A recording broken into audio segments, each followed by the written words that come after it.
राजीनाम्याचा निर्णय मुख्यमंत्र्यांनी घ्यावा असं भुजबळांनी पुन्हा एकदा म्हटलेलं आहे। तर राजीनामा मंजूर करण्यासाठी भुजबळांकडून अप्रत्यक्षपणे मुख्यमंत्र्यांना आव्हान दिलं गेलंय का अशी चर्चा आता सुरू झाली आहे। राजीनामा देऊन सरळ मंत्रिमंडळाबाहेर पडा असं वडेट्टीवार यांनी टोला लगावलेला आहे। तर भुजबळांच्या राजीनाम्याचा कागदही पाहिला नाही असं मुनगंटीवार यांनी म्हटलेलं आहे।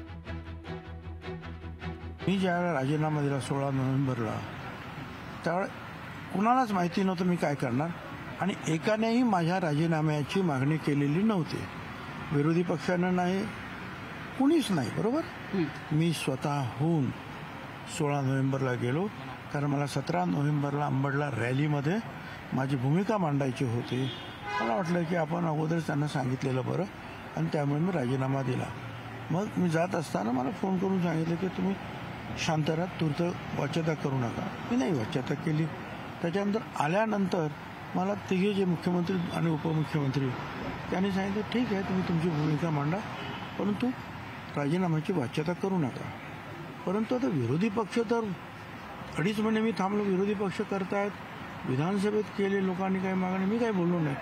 परंतु सरकारी पक्षाचा एखादा आमदार कमरेत लाद घालण्यापर्यंत जर बोलायला लागला तर लोक काय मला म्हणतील क्या किती लोचट आहे। लोक काय आमदार लाद घालायला मागतायत त्याच्या कमरेमध्ये सरकारी पक्षाचे आणि राजीनामा देत नाही, म्हणून मला त्याची वाच्यता करावी लागली म्हणून मी राजीनामा दिलेला।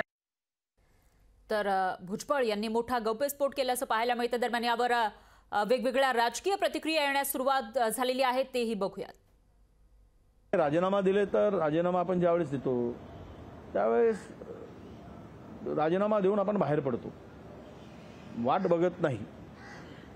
आता तो राजीनामा ठेवायसाठी दिला, मंजुरीसाठी दिला, दाखवायसाठी दिला हे भुजबळ साहेब सांगू शकतील, ते सत्तेत आहेत। मी त्यावर बोलणं उचित होणार नाही। पण राजीनामा दिल्याची माहिती मला मिळते आहे ती कितपत खरी आहे हे मुख्यमंत्री सांगू शकतील। मी माझ्याकडे अधिकृत काहीच माहिती नाही या संदर्भातली। दिला असेल तर ते राजीनामा का मंजूर करत नाही? बरं मंजूर करायचा नसेल तर दिला कशाला? बरं दिला असेल तर मग ते खुर्ची कशाला? हे सगळ्या गोष्टीचा प्रश्न निर्माण होतो।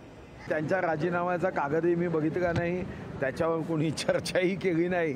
तर मला वाटतं की कधी कधी त्यांनी भावनेच्या ओघामध्ये राजीनामा दिला एवढी तुम्हाला माहिती दिली, पण त्याच्यानंतर तुम्ही इतके गंभीर झाले की आता त्या राजीनाम्याच्या पत्राबद्दल ते विसरलेत, पण मात्र तुम्ही एवढे गंभीर होऊन ते आठवणीत ठेवला आहात। मला वाटतं तुम्हीही विसरून जाणं याच्यातच राज्याचं हित आहे। माननीय भुजबळ साहेब आजच्या बैठकीला उपस्थित होते, बैठकीतल्या चर्चेमध्ये त्यांनी सहभाग घेतला। लोकशाही मराठी ऐका, पहा, जागरूक रहा।